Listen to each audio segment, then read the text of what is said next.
Hey there, this is Garrett coming to you, live from the inside of the political Ouroboros that makes up our news cycle. I've been trapped here for a century, and there's no way out.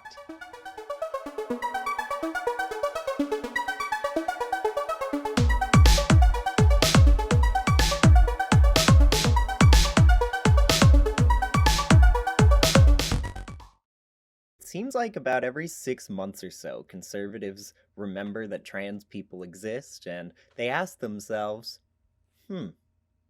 what ways can I make their lives worse today?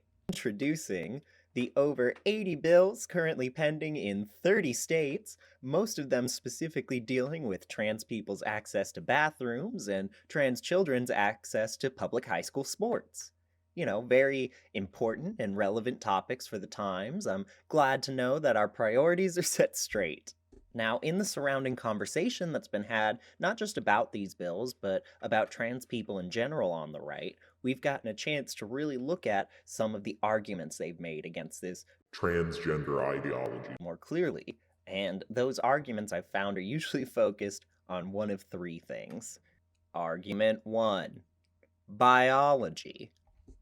So, this argument was actually a lot more popular about a decade ago. I mean, just look at any video titled Trans SJW Destroyed with Facts and Logic, and you'll see this argument plain everywhere. Your gender is the same as your sex, they're both binary, and if you disagree, well, just take it up with biology, man. Facts don't care about your feelings.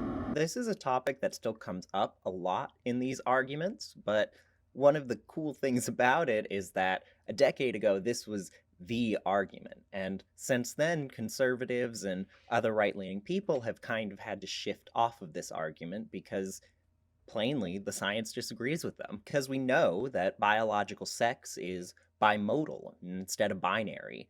And that's not even mentioning the medical and psychological consensus about what gender dysphoria is and how it should be treated in trans people.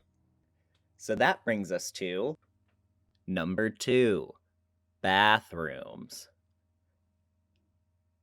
Honestly, I'm tired. Number 3, no, trans people are not a threat to you or your bathroom. There is no evidence that trans inclusive bathroom policies have any negative impacts on anyone. This is trans people, cis people, men, women, children, anyone. This epidemic of men putting on dresses and wigs and sneaking into bathrooms to peek on little girls is just totally made up. We've even seen states try to enforce these bills too, and mostly just what happens is that butch and gender nonconforming women are treated like garbage in public bathrooms. Because they had it so easy before. And what's our alternative here? To hire somebody to stand outside the bathroom and check your genitals before you go in? To make sure that your privacy is protected. Number 3, sports.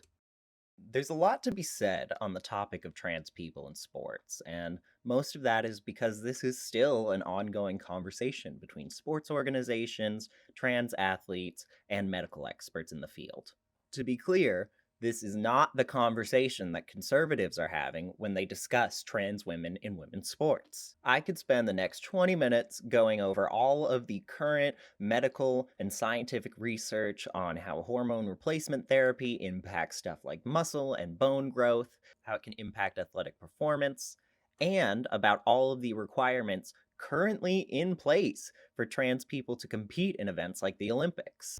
But honestly, I really feel like everyone has already wasted so much time talking about an issue that even conservatives themselves admit affects almost nobody. There are 20 different states that are currently considering placing a ban on trans children competing in public high school sports teams. Yet, when asked about it, none of the sponsors of these bills could cite even a single instance where this had been a problem in their state. I mean, they're literally just making it up. And all of these arguments are arguments that, if you're familiar with trans people or the trans debate, you've heard a million times before. There's never really an advancement in the transgender debate when it comes to the arguments between the right and left because there's really only one side that's concerned about actually finding the truth. Conservatives will cry about being deplatformed for just asking questions, but they're really not asking questions, they're denying the truth. But who can tell us what is and isn't the truth? Just because one expert says something doesn't mean that it's a scientific truth.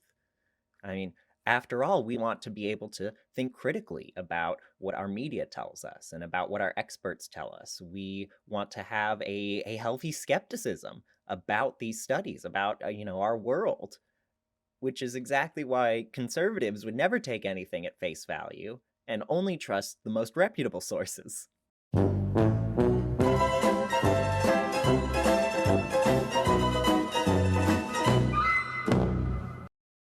We know that the right isn't interested in meaningfully challenging the narratives that are pushed by their side or thinking critically about the information they've been provided, just as long as it agrees with their point of view.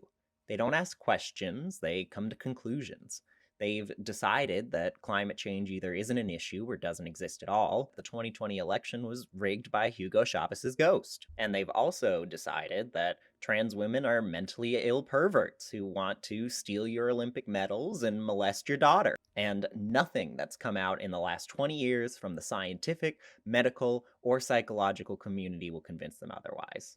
Also, let's be clear here. When the right is talking about trans people, they always mean trans women. It's always trans women. They don't seem to know that trans men exist. It's just women.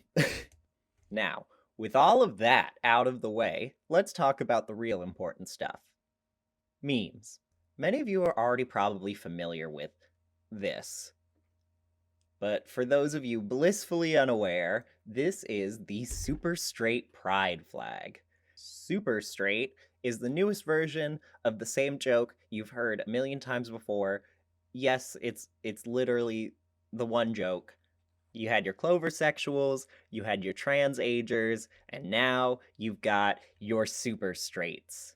And of course, we can't talk about transphobic memes without talking about the mother of all transphobic memes. You've seen it, you've heard it, it's the only joke they have. Please welcome, ladies and gentlemen, another, the attack helicopter.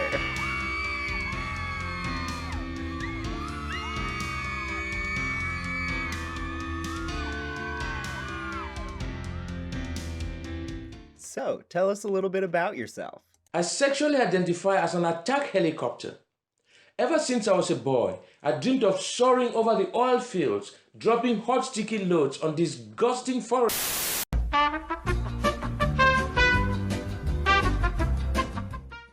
I identify as has been the go-to punchline for the right even before 2014, and chances are it'll still be here in a decade. You might see it in one of its alternative versions. I'm a lamp. I'm a pine tree. I'm an Outback Steakhouse. Don't be bloomin' phobic. And the first instinct when you hear these jokes is to kind of try to debunk them. It's something you can't really engage with because at the end of the day, the punchline is essentially just trans people bad. We know that hating trans people is not a well researched or nuanced opinion. It's disgust, plain and simple.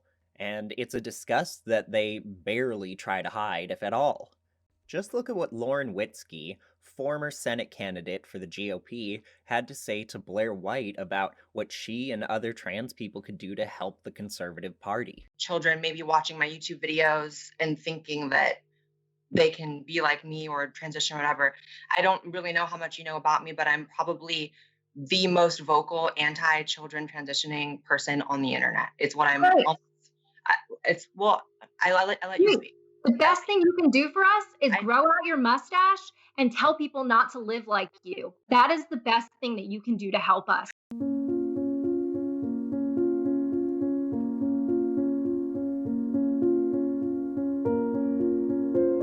Just like with any minority rights issue, the Conservative Party will be dragged kicking and screaming the whole way into progress. And we know this is the truth. We've seen it 100 times before. I'm not telling you anything that you're not already pretty clearly aware of, and anything that Blair White herself probably isn't aware of. Blair White's goal isn't securing rights for trans people, it's securing rights for herself. And if she can be the last person in line at the conversion camp, then she wins. And that's just as simple as it is. She's interested in herself. And it's honestly kind of a sad thing to see, because you can tell she's definitely got a lot of insecurities when it comes to her own transition. In short, the Republicans are never going to like you. Sorry, Blair. It's just how it is. What was the moral of this video again? Don't be transphobic? Yeah, don't be transphobic. Oh, thank you. Thank you. I've solved all of the world's problems now. I did it. It's all me. For real, though, for as bad as the arguments against trans people are, bills like the medical ban just passed in Arkansas still have a very real and very negative impact on the lives of trans people living in these states. So I'm going to be putting a link in the description to a legislation tracker that'll show if your state is one of the 30 that are currently considering anti-trans legislation. Take a look at your state and see what kind of protections already exist for trans people or for other people under the LGBT umbrella. Because like I said, the conservatives will need to be dragged, but somebody's got to do the pulling.